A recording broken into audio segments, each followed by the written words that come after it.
तो आज मैं बात करना चाहती हूँ एक शिक्षक के बारे में। शिक्षक एक मतलब कहना चाहिए बच्चों के लिए घर में माँ-बाप के बाद अगर उनका जेन्युइनली कोई अच्छा सोचता है या सोच सकता है और उनके फ्यूचर के जो फाउंडेशन में एक अच्छा रोल अदा कर सकता है, वो शिक्षक होता है।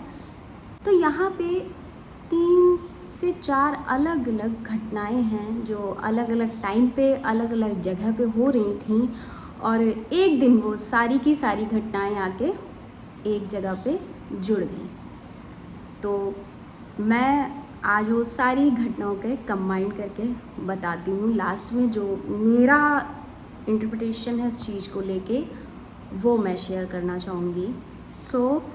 एक बार मैं रोड से आ रही थी और क्योंकि यहाँ के स्ट्रीट डॉग्स को मैं फ़ीड करवाती हूँ, वो मेरे साथ बहुत फ्रेंडली हैं, तो जब मैं उनकी गली से निकलती हूँ तो वो मेरे पीछे-पीछे आते हैं, जहाँ तक उनका एरिया होता है। जहाँ पे दूसरे डॉग का एरिया शुरू होता है, वो वहाँ से वापस चले जाते हैं और उस एरिया के डॉग्स जो है पीछे-पीछे आने लग जाते हैं। 2 लड़के जो कि शायद 9th से 10th क्लास के स्टूडेंट होंगे और वो कहीं कोचिंग से आ रहे थे, तो जो स्ट्रीट डॉग थे दोनों बोल रहे थे, आपस में कन्वर्सेशन कर रहे थे कि चढ़ा दे इसकी टांग तोड़ दे। मैंने सुन लिया। निखिल था मेरे साथ और उसके हाथ में एक ब्लैंकेट था। निखिल ने उसके फेस पे ऐसे ही ब्लैंकेट मारा और मैंने बोला रुको वहीं पे, एंड वो रुके। तो मैंने जाके, अच्छे घर के लग रहे थे, शायद अच्छे स्कूल में पढ़ते भी होंगे, बट हाँ वो भाग जाएंगे, मुझे वो बच्चे कुछ ऐसा तमीज़दार लग नहीं रहे थे बिल्कुल भी। तो मैंने उनकी साइकिल का हैंडल पकड़ लिया और मैंने कहा क्यों तोड़नी थी तुम्हें इसकी टांग? तो कोई जवाब नहीं दिया। दूसरा वाला तब तक कहने लगा दीदी सॉरी, हम लोग तो ऐसे। मैंने कहा नहीं, ये ना तो ऐसा ही है ना कोई मजाक है, ओके। तो मैंने कहा अपना नाम बताओ। गलत नाम बताया, मैं जानती हूँ नाम गलत था। वो बाद में मुझे पता चला वो मुस्लिम रिलीजन के बच्चे थे, बट उन्होंने जो नाम बताया था वो एक हिंदू नेम था। तो बाद में डेफिनेटली मुझे पता ही चल गया था कि ये बच्चे अपने नाम के बारे में झूठ बोले हैं। तो मैंने उनसे पूछा कहाँ से आ रहे हो? बोले कोचिंग से। मैंने कहा किसकी कोचिंग में जाते हो? उन्होंने कहा कोई शमा दीदी करके। एंड मैंने कहा देखो, आज माफ़ कर रही हूँ, अगर आगे से मैंने तुम्हें देखा किसी भी डॉग के साथ बदतमीज़ी करते हुए तो मैं तुम्हारे स्कूल भी जाऊंगी कंप्लेंट लेके, तुम्हारे घर भी जाऊंगी कंप्लेंट लेके। और तुम्हें पता है अगर मैं चाहूँ तो वहाँ पुलिस स्टेशन भी जा सकती हूँ, वहाँ पे आपके पेरेंट्स बुलाए जाएंगे। वो सॉरी कह के चले गए। हमारे मोहल्ले में ही कुछ बच्चे हैं, उनके पास भी डॉग है, वो मेरे बेटे के फ्रेंड हैं। तो वो एक दिन मेरे पास आए और मुझसे बोले कि आंटी मैं जो है रॉक्सी को जब बाहर लेके निकलता हूँ, एंड मैं बता दूँ कि उसकी जो डॉग है रॉक्सी, वो 70% रॉट एंड 30% जर्मन है। बहुत इंटेलिजेंट डॉग है, बहुत अच्छे से कमांड लेती है और वो आप अनलीज घुमा सकते हैं, ऐसी डॉग है।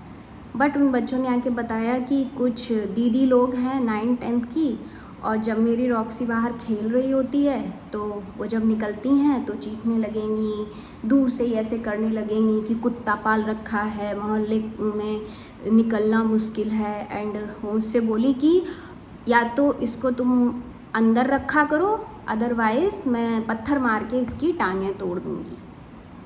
ओके, मैंने कहा पहचानते हो कौन बच्चे हैं? दे सेड हाँ आंटी मैं पहचानता हूँ। मैंने कहा ठीक है, मैं जाऊँगी बात करूँगी।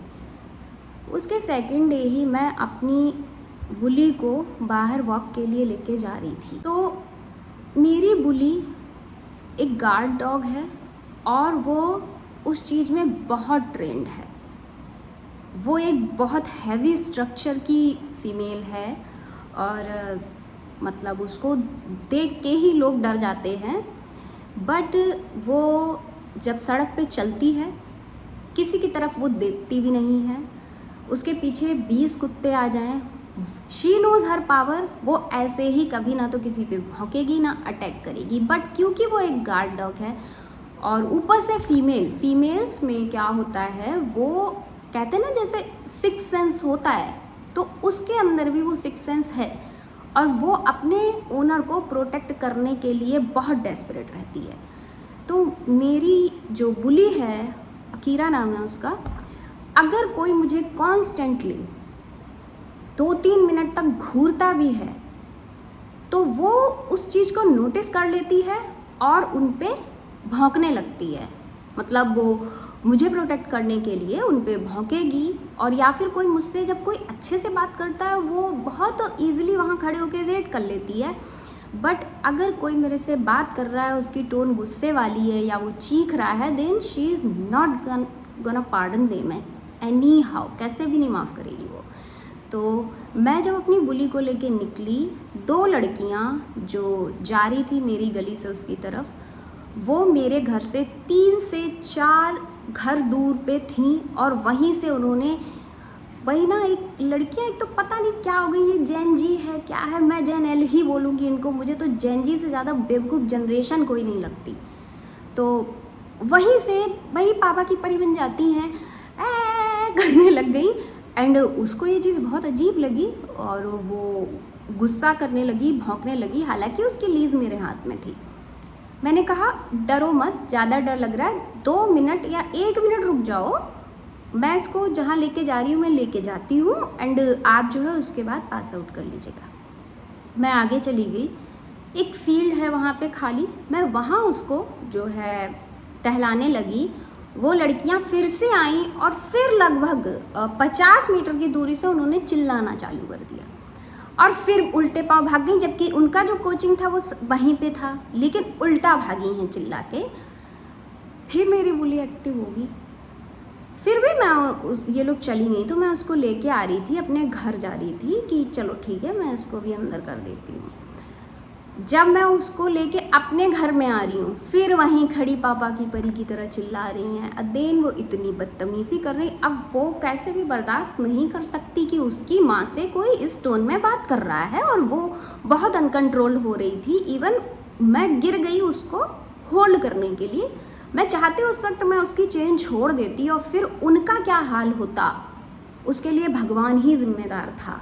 मैं उन लड़कियों को कॉन्टिन्यूसली बोल रही थी, देखो चिल्लाओ मत, चिल्लाओ मत, मैं अपने घर के डोर पे हूँ, मैं अंदर जा रही हूँ, आप चिल्लाएंगी तो मैं उसे अंदर नहीं ले जा पाऊँगी, आप रिस्पॉन्सिबल होंगी, जो भी होगा मैं नहीं होंगी, ठीक है। नहीं उनकी समझ में आया। हाउएवर मैं अपनी बुली को अंदर लेके आ गई। थोड़ी देर बाद उनके टीचर आते हैं और मुझसे कहते हैं आपके घर के अंदर इतने कुत्ते रहते हैं, मुझे तो डर लगता है, यहाँ से निकलने में डर लगता है। भाई तू क्या है, मतलब तू इंसान है, तू सांप नेवला है कि तू लोगों की नालियों और घरों से होके निकलता है जो तुझे डर लगता है, ठीक है। तो मैंने कहा देखिए आप ना अपने बच्चों को कुछ तमीज़ सिखा लीजिए, थोड़ा उनको भी रोड पे चलने के मैनर्स सिखा लीजिए, जो कि आपके बच्चों में है नहीं। बात करने की भी तमीज़ नहीं, बदतमीज़ इस लेवल के थे कि दया आती है उनकी फैमिलीज़ पे जिन्होंने उन्हें पाला है, और ऐसे टीचर्स पे जहाँ वो पढ़ने आ रही हैं। तो उसने जो है कुछ चीज़ें बोली। मैंने कहा मेरे डॉग्स तो अंदर रहते हैं ना, आज पहली बार तो मैं आपको देख रही हूँ, ठीक है। घर के अंदर के कुत्ते से आपको डर क्यों लग रहा है? और अगर आप ये कहो कि आपको भौंकने से अगर दिक्कत भी हो तो आप मेरे घर से लगभग 10 घर आगे रहते हैं, आप तक तो कोई आवाज़ कभी जा ही नहीं सकती। तो बोलते हैं नहीं डॉग्स की लाइफ इम्पॉर्टेंट थोड़ी ना होती है, सड़क पे छोड़ दो इनको, अगर रेस्क्यू किए हुए हैं, इंसान की लाइफ ज़्यादा इम्पॉर्टेंट होती है। तो मैंने कहा नहीं, इंसान की लाइफ भी इम्पॉर्टेंट होती है, डॉग्स की भी इक्वल इम्पॉर्टेंट होती है। आफ्टर दैट मैं चली आई। फिर मैंने निखिल को फ़ोन किया, वो आया, वो बात करने गया। मैंने बोला इन्होंने ये बोला, ऐसी बातें बोली। वो बंदा वहीं फ्लिप कर गया अपनी बात से जब उसने देखा सामने लड़का खड़ा हुआ है बात करने के लिए। और मैं बता दूँ ये शिक्षक है, बहुत फर्जी शिक्षक है ये। ऊपर जो है उनकी माताजी खड़ी हुई थी एंड वो निखिल को बोलती हैं कि बताओ एक लड़की होके एक शिक्षक से ऐसे बात कर रही थी। तब मैंने उनको बोला, मैंने कहा पहले तो अम्मा जी आप ये बताइए what do you mean by लड़की होके, मतलब इस सोसाइटी में जितनी भी लड़कियां हैं आपके बेटे को हर मर्द को उनसे कैसे भी बात करने की आदत है एंड वो जवाब नहीं दे सकती क्योंकि वो लड़की हैं। मैंने कहा what do you mean by लड़की, पहले मुझे एक्सप्लेन करिए ये।